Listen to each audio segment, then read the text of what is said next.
लब्धावसर शिक्षक त्रय विद्याकालीन संबर्धना समारोह जलेश्वर ब्लॉक अधीनस्थ सरदार बंध पंचायतर सीमांत उच्च विद्यालयर 1988 मसीह स्थापित होइछि।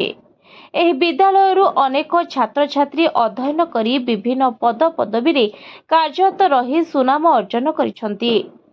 बुधवार एही विद्यालयरू प्रधान शिक्षक सीताराम राउत अवसर नहीं गले।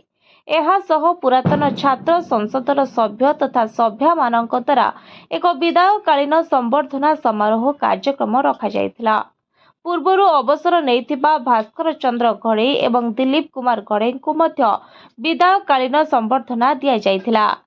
दिबा 11 घटिकार विद्यालयर दायित्व थिबा प्रधान शिक्षयित्री सविता सिंह को तत्वावधान एक सभा कार्य अनुष्ठित होइतिला।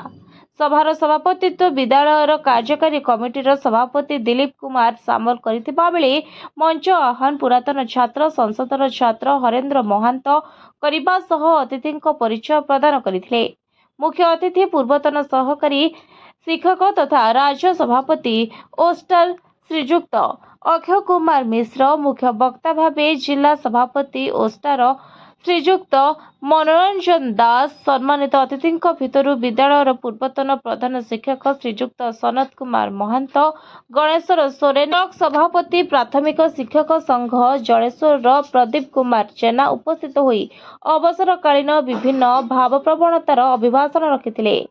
एहासह पुरातन छात्र संसदर सभ्य प्रदीप कुमार सिंह, कान्हाई टुडू, नित्यानंद दंडपाट, बिजरेश राणा, निर्मल महंत, रामकृष्ण सोरेन, सुभाष दास, सिपेन सिंह, सालखान हेम्रम, लव महंत, तापस महांतीଙ୍କ सह अन्य पुरातन छात्र छात्री माने अभिभाषण रे विदाई थिबा विद्यालयर अतीतर स्मृति को उज्जीवित करी विद्यालयर शिक्षादान को नहीं चिंता प्रकट करथिले।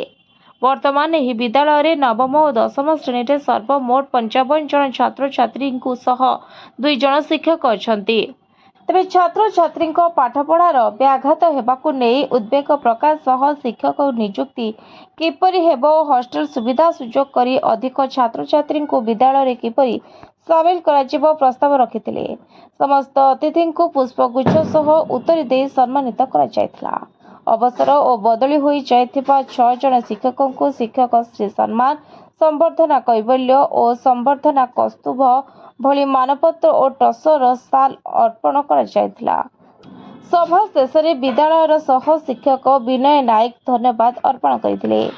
Bureau report, voice of Odisha live.